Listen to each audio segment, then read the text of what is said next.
believe I can't sleep.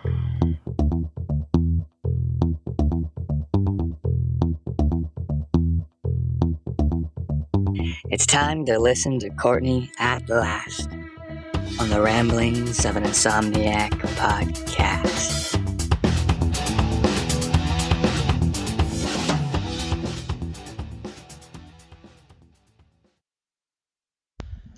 Hello, welcome to episode 31 of the Ramblings of an Insomniac. I am Courtney Perry. Hey, thank you so much for listening. I appreciate it. So I'm apologizing again if my voice sounds awful.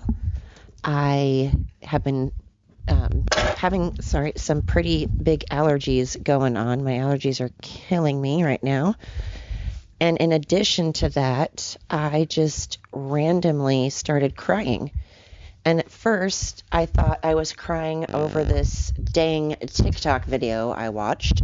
And then it was partially that, but it was also the fact that I think I've got some, serious PTSD going on, if I'm being honest. I really do. And so I was watching this video of the show Young Sheldon, and his Mima was basically teaching him a life lesson about how people's emotions on their face, when people are smiling, it doesn't always mean they're smiling. When people are looking sad, maybe they're actually angry, but just basically that your face doesn't always represent what you're feeling inside. Sometimes people, are sucking it up and they look happy when they're not. And so it got me to start thinking about a million things as usual. But one of which was, to back up, I started just bawling. All of a sudden, I watched that video and I just started crying. And because I thought it was just such a good message, but then I also just started thinking about my mom. And, excuse me, I'm sorry. I started thinking about my mom and just how genuinely horrified I am by the way things played out with my mom while she was in assisted living. I honestly feel genuinely that I have PTSD. I wouldn't want anybody to ever have to go through a parent or a loved one with dementia. I don't want them. I don't want the person. It's awful that the person has to have it. And I feel awful for the families around them. And because it's just such a horrific, sad disease that nobody ever should have to go through.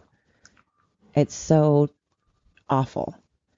And when you are watching a loved one, someone that you care about, go through that, knowing how they feel and how trapped they feel and how trapped in their own mind they feel, and when they're desperately trying to find words for something simple that they know the words of, but just can't, think about it, it's awful. And then the fact that it just goes on and progresses from there, and the stage to which it progresses is just the most awful thing. It's awful. And watching my mom go through that during COVID in an assisted living facility and then memory care was, I honest to goodness have PTSD. I do. And the fact that, excuse me, just how they handled COVID, how Oregon's governor handled COVID, and the, I'm so sorry, excuse me, the restrictions that were put on memory care and assisted living facilities at a time when these people, the last thing that they need is to be kept away from their family. The very last thing that the residents need is to be kept away from their loved ones while they're dying. Who does that? It's just so cruel. It's just absolutely heartless. And I know, oh my gosh, you guys, I am so sorry. I should start this over, but I'm getting some water. Anyways, they probably had great intentions. I'm sure they were trying to do what they felt was best, but they didn't take into consideration anything or what people were telling them or facts or logic. So sorry. I had to take some water. I keep clearing my voice, taking water. But as I've said before, if I start over, I just know I will never do that. So hopefully this will help. Anyway, I get that they felt they were doing what was best, but the logic and the reasoning and the facts just were not there to support that or to back up anything that they did. And it still is just infuriating me. And I need to get out there. I need to get the word out there, and I need to get out there myself and let people know, quiet, and let people know what exactly happened and how to prevent any other family to going through that. Nobody should go through that again. So to those of you who may not have heard, and to those of you that have, I'll just be brief so that you don't have to like yawn through it and be like, oh my gosh. But real quick, my mom moved to an assisted living in October of 2020. She lived in the assisted living part of the time and then was moved to memory care, and she was there for like a year and a half total. In that year and a half, I was able to physically see my mom for a combined time of, I don't know, maybe 5 months at the most, maybe 6 months at the very most. That's pushing it. And so the rest of the time, she was, at the time she moved in, she could still use her phone, and she could still use her remote, and she could still get up with a walker. She used a walker, but she could at least get to and from my car and stuff. She had COPD, so she had oxygen tanks. She had all kinds of things wrong with her, but I had to take oxygen tanks with us everywhere we went. To get in and out of my car at first was okay, but then she started having incontinent issues, severe incontinent issues, to where she ended up needing a catheter. So now she had a catheter and oxygen tank and a walker. So it got to be, and then she started getting it was very, very difficult for her to get in and out of the car. It just took a lot. And then to walk down the hall with a walker, I'm not exaggerating. I'm not being dramatic. For us to get from her apartment into my car, get everything loaded into my car and get her into my car, it was a good 40-minute process, at least. And then I had to do that, excuse me, anytime I wanted to get her out of the car. Pardon. So then, of course, when we would go to a store, I now had to try to find a scooter, an electric scooter, which I'm here to tell you there are very few of them, partially because people that do not need them feel the need to take them up for people that actually need scooters. So there's a lot of selfish people out there that just take scooters, and then it takes away from those that actually need one. So to try to find a scooter at any store, and not all stores have them. So then I had to try to get a scooter for my mom. Well, they are extraordinarily expensive, even for a very basic model. So her insurance would cover it, yes, but it took 10 months. It was a 10-month process. My mom was there for a year and a half. So by the time my mom got her scooter, she was unable to use it because her dementia had gotten so bad, she couldn't use that at all. She would crash into things. She didn't even know how to use that. So that didn't help. So point being, the assisted living facility that she was in, their rules were that I was allowed to take my mother out of the building during COVID and take her into a million other buildings, take her to a grocery store, a movie theater, a restaurant, whatever, around people that may or may not have been vaccinated, who knows, around germs and all of that, around all kinds of germs and kids and everything that didn't have to wear masks at the time, and kids are just full of germs, and then bring her back to the facility. So what I was not allowed to do was to be vaccinated, wear a mask, go up into my mom's private apartment that had no other residents, no other staff, nobody around, close the door, and be with my mom. I was not allowed to do that. I could take her out to where she could get all kinds of germs around people that may or may not have been vaccinated, but I could not have her I couldn't go visit her in her apartment. Closed door, just the two of us. Vaccinated, masks. It was insane.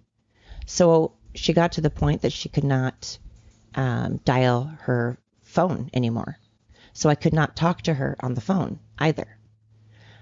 She's never known how to FaceTime. That's never been something she could do. Plus, I had to take away, she couldn't have the internet because she would try to get on there and all kinds of weird things would happen, and then she didn't know how to use that. So we couldn't do FaceTime. That wasn't an option. She was on a second floor apartment at the time, so I couldn't see her through a window. And then staff would be like, oh, well, we can call sometimes and you can talk to her on a phone. Oh, gee, thanks. That's totally the same as being able to touch my mom, hug my mom, look her in the eyes. Yeah, that's totally the same. Thanks. But before my mom lost the ability to make phone calls, before that, she would call me and desperately plea for me to come pick her up. She would beg me to come visit and ask me why I was not visiting her. She did not understand why I couldn't come and see her. When I would try to explain it, at first her dementia wasn't terrible, so she could kind of process it. But just because you can understand doesn't change anything at all. Just because she has a reason for why I couldn't come see her doesn't change the fact that she was dying, losing her memory, and we were losing precious time. My mom wouldn't be able to remember me for very much longer. I don't know if anyone understands the gravity of that, but I had to sit there and listen to my mom beg me to come and rescue her because she did not want to die alone and she wanted to be with somebody. Plus, she was well aware that she was losing her memory, so she wanted to be able to have time together while she could still remember who I was.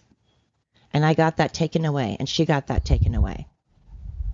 And to say that I am upset by it, sad by it, pissed off by it, it's just a huge understatement. I know that I have PTSD, and I definitely know I need to start taking my medication again. That is for sure, because I'm just crying randomly out of nowhere. I mean, I was just watching that video, and granted it was pretty touching, but I do this over nothing all the time now. I'm getting very salty. I'm just turning into a bitter, crying mess, and I don't like that. That's not me. That's never ever been my personality, and I don't like it, and plus it's not healthy. Obviously, I need to deal with this stuff. But the point is, I am so sorry to anybody that had to deal with anything like that. It's awful. Our governor should be ashamed. She's not. She should be, but she's not. That's the sad thing. She goes to bed every night, I'm sure, quite, and sleeps quite well. Our politicians in general, regardless of what side, I don't like to say side, regardless of your beliefs, regardless of what your political point of view is or religious point of view, like I always say, regardless of that, putting that aside, I don't think we can argue that things have been mismanaged as a whole on both parts. I feel like we all take a part, we all play a role in everything being a clusterfuck right now. I think all countries need to, understand that everybody has a role, put it that way. We all have a part. Nobody is perfect. There's not one country that handles things perfectly all the time. There is not a human or political party or a gender that handles things correctly all the time. And that's great, though, because obviously the world would be quite insanely weird and boring. Sorry, my neighbors are dragging their garbage can down to the side of the road, and they have a very, very long driveway. Yeah, that's loud. They have a very long driveway, and they're bringing their... It's garbage day! Garbage day. Anybody else have garbage day? If so, take it out. If it's not too late, take out your garbage if you have not done so. Anyway, everybody handles things differently, like I've said before. We all handle things differently, and sometimes we just fuck it all up, and sometimes we ace it, and awesome on the times that we ace it. That's great. And the times we don't, we just need to do a better job at fixing it and learning and not doing it again. Because if you're doing it again, then they're not mistakes anymore. You're just fucking up. You're just being an asshole. You're just intentionally doing it. I mean, we need to figure out ways to put ourselves in positions of just helping each other, having some grace. I've talked about that before. I think we're really missing out on grace. We're not giving each other grace at all. And how sad. How sad that we're going around just trying to find the bad in one another and the things that we're doing wrong. You're not doing that right. You're not doing that right.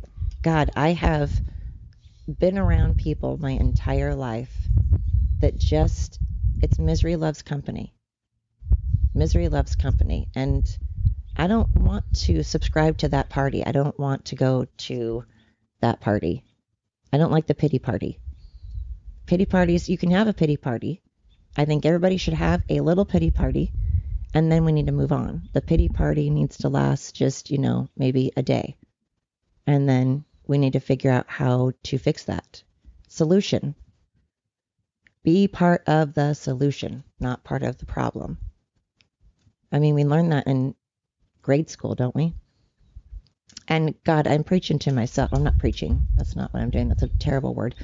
I'm saying this to myself too. I have to remind myself. I have to say things out loud because I'm like, I am far from perfect, and I certainly need to work on many things. So at any rate, these are the things that have been keeping me up. And I hope that we can all look into just maybe going out there, and if we disagree with the law or disagree with the bill or disagree with the president or disagree with whomever, I hope that we can take the time to figure out how to do less talking, more action, less judging, more grace, more understanding, more finding the root. This is something we really need to focus on, the truth and facts. Because there's your opinion and there's your feelings. And then there are facts. And you don't have to like the facts. Just because you don't like a fact doesn't mean it's not a fact. It doesn't mean it's not true. There are many things out there that I am not a fan of, but unfortunately, they are facts. I'm not a fan of the President of the United States right now, but it's a fact that he is indeed the leader of our country. So regardless of my belief in that, and regardless of my opinion on that, and regardless of how much it really doesn't sit well with me, that doesn't change the fact that he is indeed the president. And so it infuriates me when someone can still be like, well, okay, well, great, those are your opinions, and you are certainly entitled to them, as am I. That's the part people forget, as am I. But I've already talked about that before, so no need to continue on that path. I just wanted to really say, if anybody is struggling with someone that they love, someone they care about that has dementia or Alzheimer's, honestly, my heart goes out to you. It's tough. It's very tough. And to anybody that's just struggling with PTSD and depression or just stuff in general, again, I'm so sorry. It's hard. It's very, very hard. And I hope that you can find a solution. I hope that you can come to some peace. I hope you can find some peace. I think we all could use a little peace. Peace sounds good. So on that note, I'm listening to the birds, not my neighbor's garbage can anymore. And they have a horse, and that horse has been just amazing and coming up to the fence lately. And that's been my peace. That's been something I've been focusing on. It's just nature. Nature brings me so much peace. So I'm going to focus on my peace today, and I hope that you all do the same.